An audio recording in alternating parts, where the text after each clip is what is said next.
Hello बच्चों, welcome to my channel. आज के इस वीडियो में बात करने वाले MU class 11th entrance exam 2020 का क्वेश्चन पेपर। तो सबसे पहले हमारा क्वेश्चन नंबर 1 है, a boy on a 20 metre high building drops a stone, 1 second later he throws down another stone, both the stone hit the ground simultaneously, the initial velocity of the stone is. Question कहने का मतलब है कि एक बच्चा है जो 20 metre height का, मान लिया यहाँ पे एक बच्चा है और इसका हाइट क्या है 20 मीटर है, और यहाँ से एक स्टोन को नीचे फेंकता है। 1 second later he throws down another stone, और 1 सेकेंड बाद यहाँ से फिर एक और स्टोन यहाँ से फेंकता है। Both the stones hit the ground simultaneously, the initial velocity of the second stone. Question के कहने का मतलब है कि ये मान लेते हैं कि एक स्टोन है, ये नीचे गया और ये दूसरा क्या है, ये 1 सेकेंड बाद फेंका गया ऊपर से, दोनों एक ही टाइम में नीचे पहुंचा। तो हमें फाइंड आउट करना है कि ये जो बॉल है इसका इनिशियल वेलोसिटी कितना होगा। तो इस क्वेश्चन से तो इतना पता चल रहा है कि ये जो फर्स्ट बॉल फेंका गया था ये स्लो होगा और सेकेंड वाला क्या होगा, ये फास्ट होगा। तो चलिए हम इसका रिलेशन लिखते हैं। फाइनल वेलोसिटी क्या हो जाएगा, मान लेते हैं स्टोन 1 का अगर हम बात करते हैं तो फाइनल वेलोसिटी क्या हो जाएगा, भी हो जाएगा हमारा 0, और कुछ ना कुछ इनिशियल वेलोसिटी इसका होगा। तो u1 को लिख लेते हैं u, उसके बाद g हो जाएगा -10 कर लेते हैं, और हमारा इस रिलेशन से क्या होगा, v² = u² + 2as लग जाएगा। या चलिए पहले ये रिलेशन देख लेते हैं। तो v² कितना हो जाएगा, v² 0 है, 1 सेकेंड 0, और u² क्या हो जाएगा, u² हम माने -2, और g का वैल्यू कितना है 20 है, और h में दिया गया है h क्या दिया गया है 20 दिया गया है। तो यहाँ से क्या पता चल रहा है, u² क्या हो जाएगा 20 × 2 40 × 10 400। तो u का वैल्यू कितना हो गया, u का वैल्यू हो गया 20 हो गया।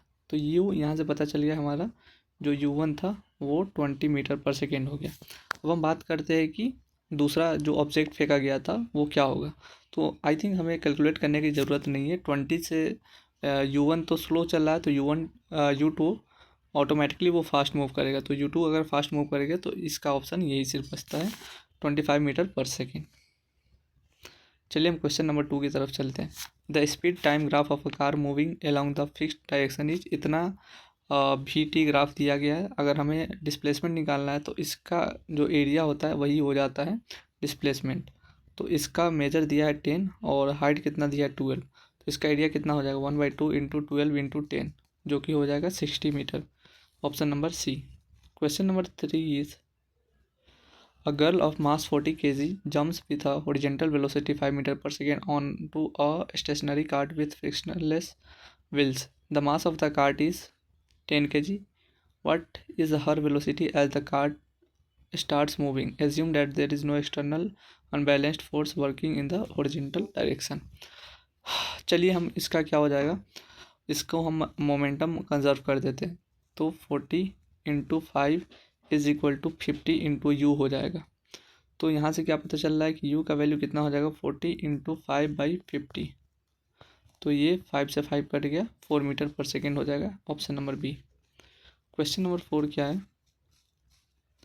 क्वेश्चन नंबर 4 है, a motor car of mass 1200 kg is moving along a straight line with a uniform velocity of 90 km/h. Its velocity is slowed down to 18 km/h in 4 seconds by an unbalanced external force. The magnitude of the force is, force क्या होता है, मास into acceleration होता है, और acceleration क्या होता है, v - u/t होता है।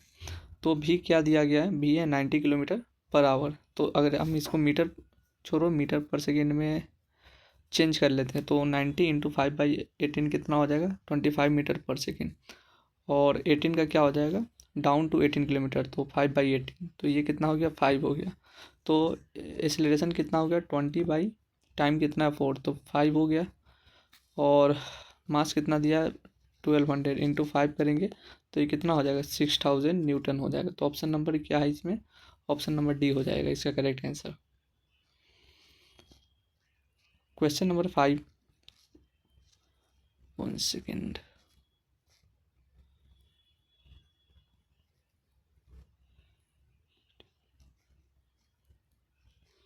क्वेश्चन नंबर 5 में क्या क्वेश्चन पूछा गया है, और certain force applied to mass 1 gives its acceleration of 10 meter per second square. The same force is applied to m2 gives it an acceleration of 15 meter per second square. If the two masses are joined together and the same force is applied to the combination, the acceleration will be. यहाँ से force का क्या value हो जाता है 10m1 हो जाएगा, दूसरा फोर्स क्या हो गया 15m2 हो गया. Now the question is asking if the two masses are joined together and the same force is applied. अच्छा, and a certain force applied to a mass 1 gives इतना द सेम फोर्स.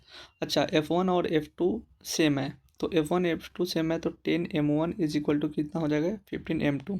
तो यहाँ से m1/m2 का value कितना हो जाएगा, m1/m2 का वैल्यू हो जाएगा 15/10 मतलब 1.5.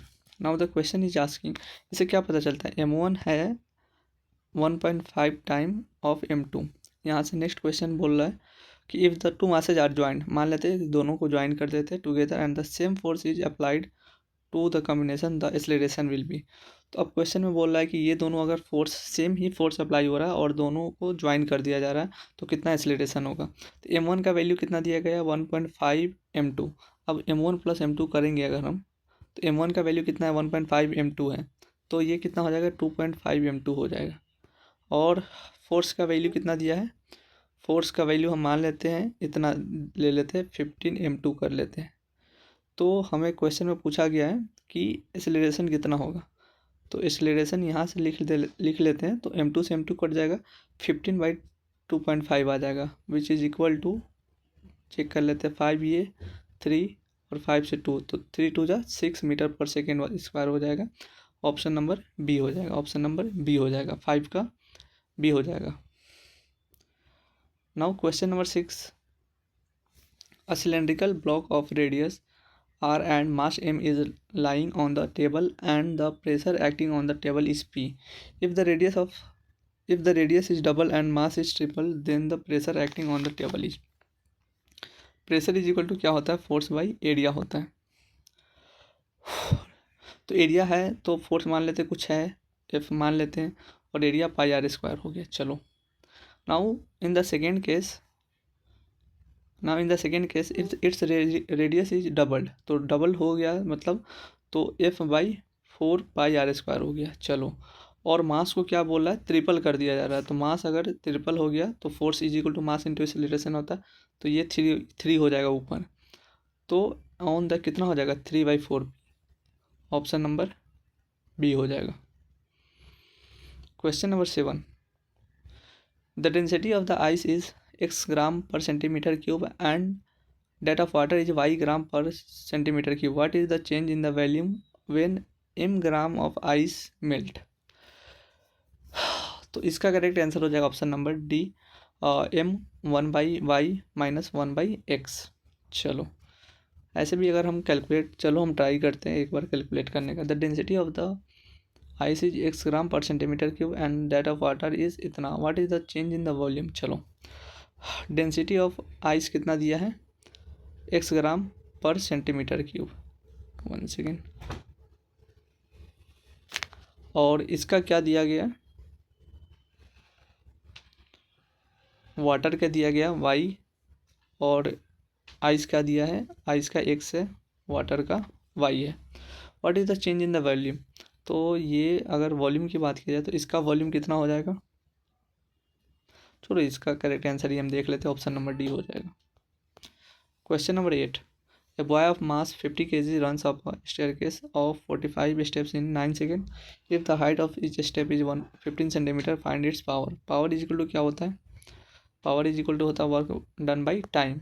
Now 45 step in 9 seconds. if the height of each step is 15 centimeter, find its power. तो 45 स्टेप है और ईच स्टेप का 15 सेंटीमीटर इसका लेंथ है, तो कितना हो जाएगा ये 15×5 = 75, 15×4 = 675 centimetre which is equal to 6.75 metre. और अगर हम इसका ये क्या कहते हैं इसको mgh निकालेंगे तो mgh कितना हो जाएगा, mgh 50 × 10 इंटू हाइट कितना है 6.75, और डिवाइड बाई टाइम से करेंगे, टाइम कितना दिया गया 9, तो 9 से अगर हम डिवाइड करेंगे 5 7 12 6 18, ये हो जाएगा 9 से हो जाएगा 9 7 63 9 5, तो ये 75 7.5 गुना 50, तो 7.5 गुना 50 कितना हो जाएगा, 7.5 गुना 75 गुना 5 कितना हो जाएगा, 75 5 75 दूना 150, 75 गुना 5 1 सेकेंड 75 गुना 5 25 5 325, आई थिंक 325 होगा क्या, 9 7 63 9 5 45, यस इसका आई थिंक हो जाएगा, क्वेश्चन नंबर 8 का हो जाएगा C, 375 into 5 25 5 7 yes, option number C हो जाएगा, 375 वाट हो जाएगा।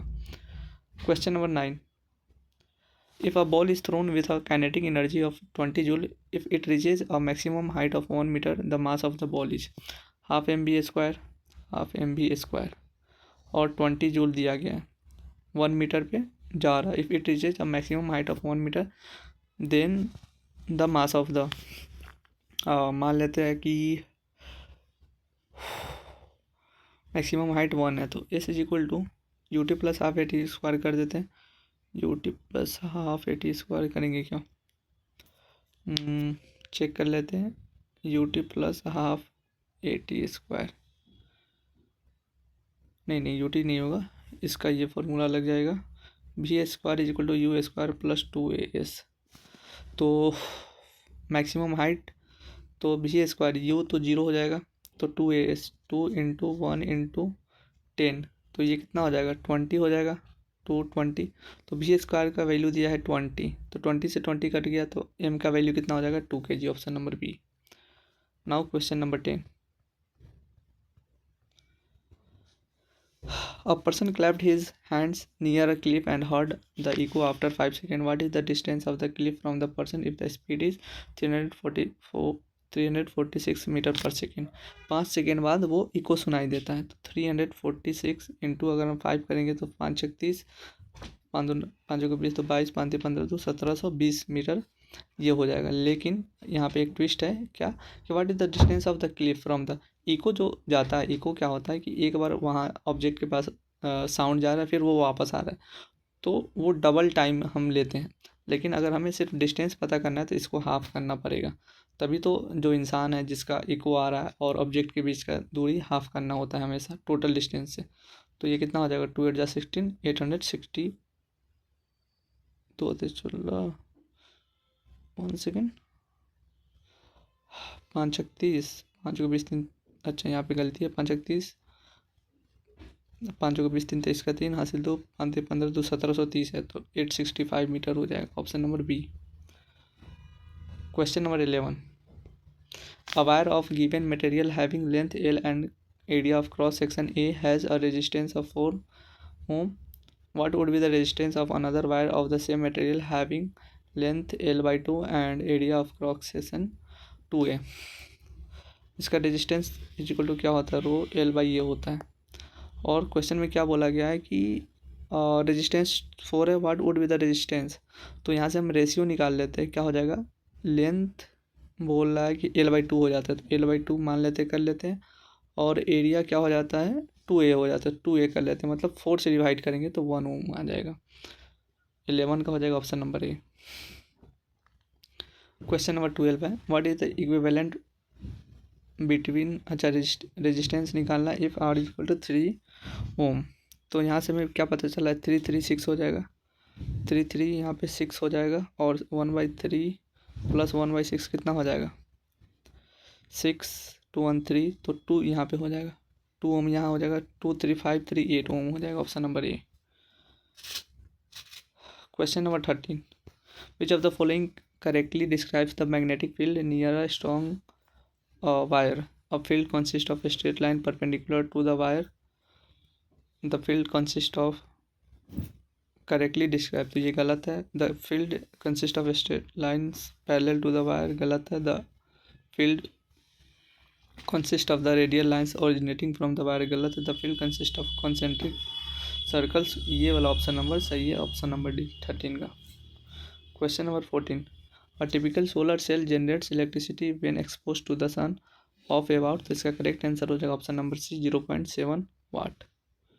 Question number 15, an object is placed at a distance of 10 cm from a convex mirror of a length 15 cm, mirror है, find the position of the image, तो इसका क्या formula होता है, 1 by focal length is equal to होता है 1/u plus 1/v।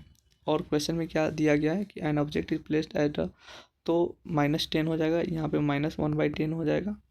और focal length कितना दिया गया है, फोकल लेंथ इसमें हमेशा निगेटिव में नहीं पॉजिटिव में जाता है, तो फोकल लेंथ दिया गया है 15 सेंटीमीटर, तो 1/15 हो गया, इज इक्वल टू 1/v हो गया, तो ये ऐड हो जाएगा 1/10 प्लस 1/15, तो ये 30 हो गया, और 3 प्लस 2 5/60 हो गया, मतलब कि v का वैल्यू क्या आ गया, 6 आ गया, तो ऑप्शन नंबर डी हो जाएगा। Question number 16, a far point of myopic person is 50 cm in front of the eye, the power of the lens required to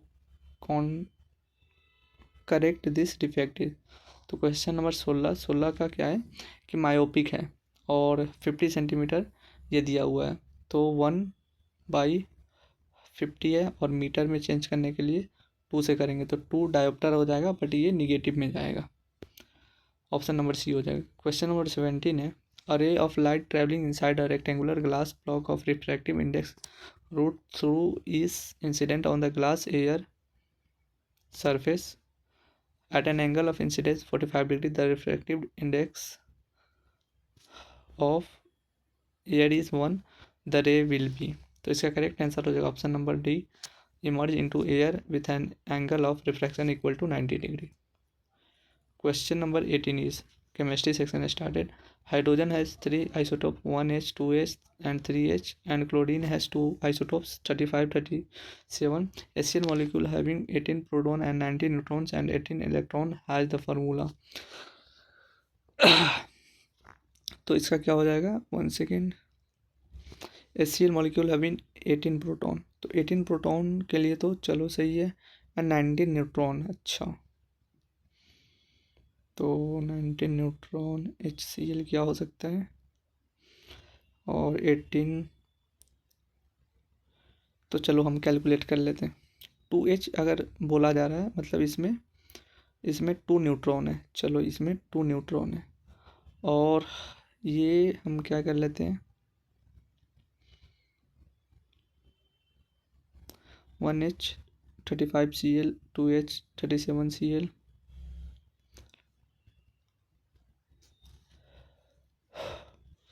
total कितना न्यूट्रॉन दिया गया है, 19, और क्लोरीन में कितना, इसमें इस वाले में 18 न्यूट्रॉन है, इसमें 1 न्यूट्रॉन होती है, यहीं से हमारा करेक्ट आंसर हो जाएगा ऑप्शन नंबर ए। क्वेश्चन नंबर 19 की तरफ हम बढ़ते हैं। What is the molarity of Na plus ion in a solution prepared by dissolving 0.550 gram of Na2SO4 in a volume of 100 millilitre of water. इसमें हमें क्या कैलकुलेट करना है कि नंबर ऑफ Na आयंस, चलो हम कैलकुलेट कर लेते हैं।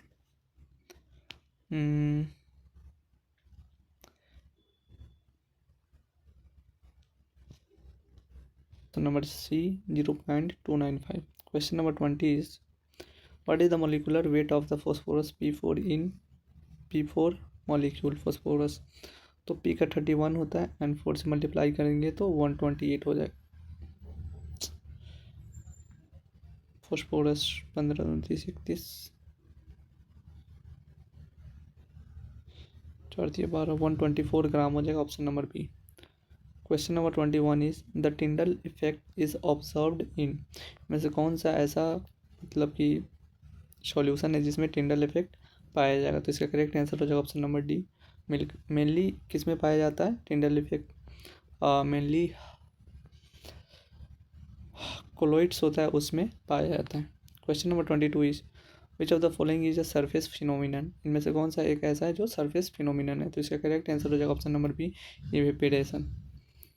Question number 23 H2 is not evolved when a metal reacts with HNO3 because, तो इसका करेक्ट आंसर हो जाएगा option number B, NO3 is a strong reducing agent. Question number 24 is mass of इतना number of nitrogen atom is, तो इसका क्या हो जाएगा 3.011 है, तो मतलब 1.2 मोल है, 1.2 मोल है और एक मोल का वजन होता है 15 ग्राम, तो 7.5 ग्राम number of 6.022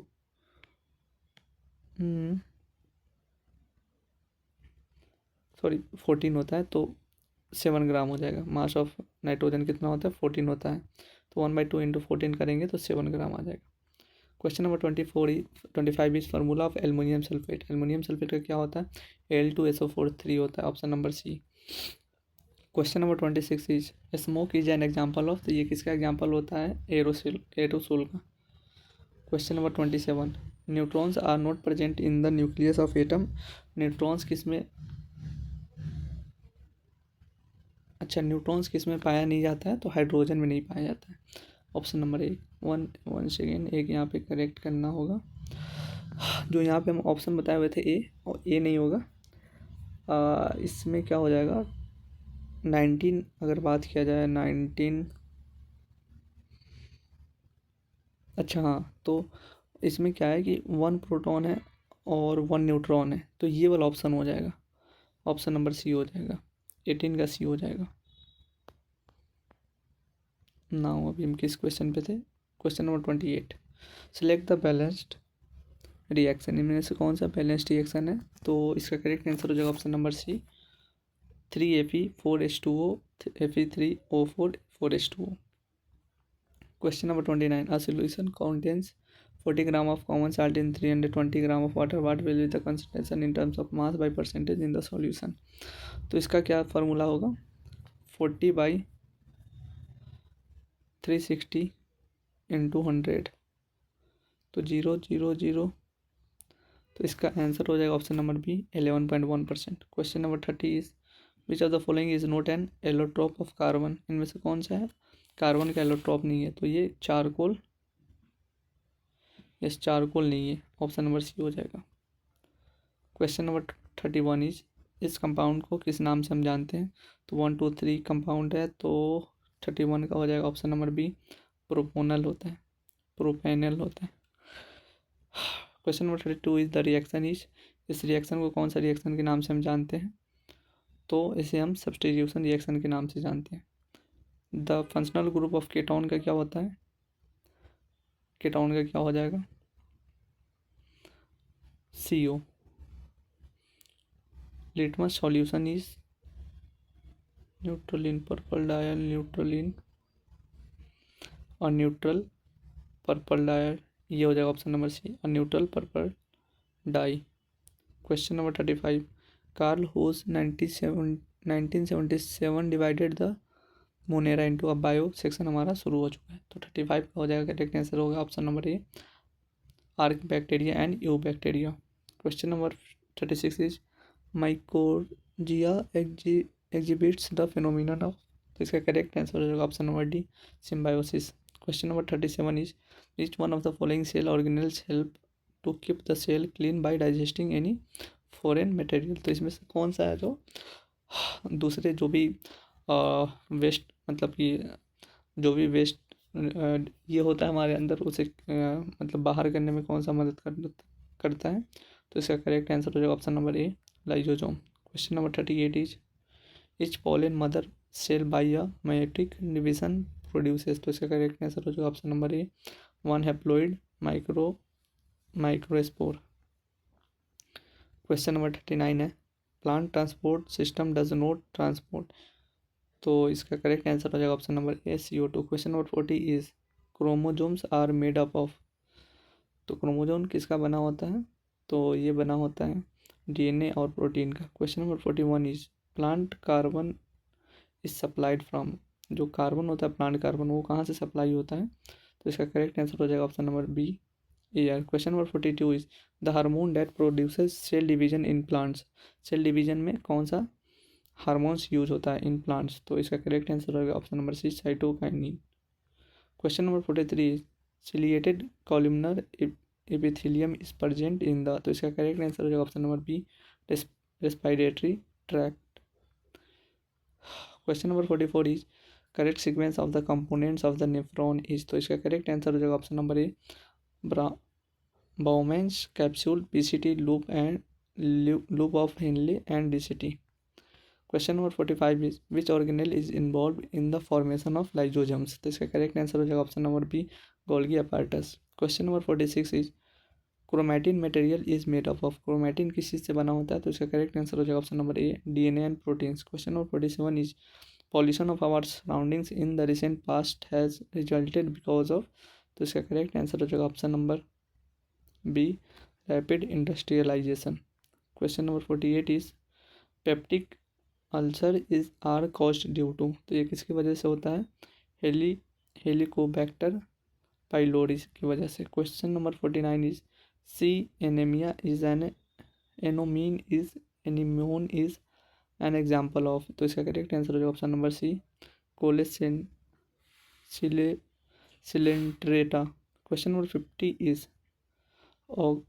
oxytocin is synthesized in the. तो इसका करेक्ट आंसर हो जाएगा option number B, endoplasmic reticulum. Now अब हमारा मैथ सेक्शन हमारा शुरू हो जाता है। तो मैथ्स जो सेक्शन है हम नेक्स्ट वीडियो में करेंगे। तब तक के लिए हमारे चैनल को सब्सक्राइब कर लीजिए। धन्यवाद।